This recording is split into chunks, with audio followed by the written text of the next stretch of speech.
Good evening, everyone.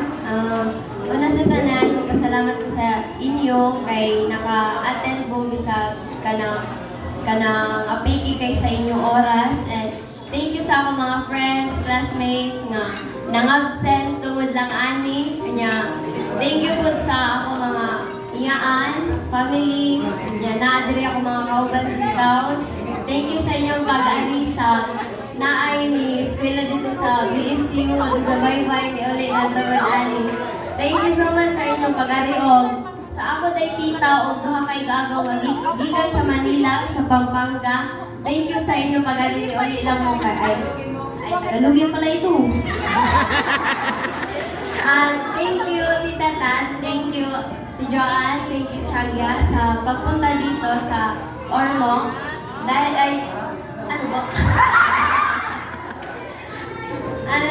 Thank you sa pupunta nyo dito sa Ormoc, sa dahilan na birthday ko at makapunta dito ng first time dito sa Ormoc. Thank you so much. And thank you sa ako, kanang kuya o sa ko ate nga, kanang naniguro, may nagsigig lang ka sa mga inaani niya. Labaw na sa ako ate, di ay bisag kanang permita mag-away, bisag grabe kita ba, grabe kay kong sukol nimo. Love kay tikagang. Di char? Thank you so much, Gami. Kadamog lang kahibaw nga, unsa ta ka maldita. Grabe ka mutan sa akong ate, grabe kay ka na. Sa akong mga outfit, di ka na sa iya ha. Sa akong mga posing-posing, sa iya lang ako nakatudlo sa kulaan. Sa iya. Sa iya lang ako nakatudlo. Wa, Thank you gamita. sa papa nga.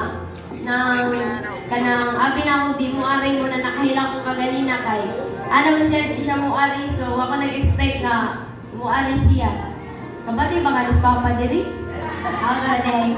Thank you sad pa sa kanang sa unang lisod kayo ta nga kanang si mama nga nilarga sa Manila para makatrabaho lang sa tungod sa kalisod. Thank you kayo pa kay naa ka sa hatugkuhan ako sa bihay. And luntay mo mga pasaylo sa kanang ako mga Tubag-tubag. kanang usahay nga isugay ko sa imo kanang sorry kayo pa kanang sa ako din mama sa kanang sa tanan. Thank you kayo mga kay kung dili tungod nimo dili ko makain ani og kabong ka sa akong birthday. Thank you ma, thank you sa tanan. And thank you dai sa nag-make up sa ako nga wa ko na-expect murag dili ni ako si Raymond. Thank you so much kay imo ko na pagwa pagingani. Thank you.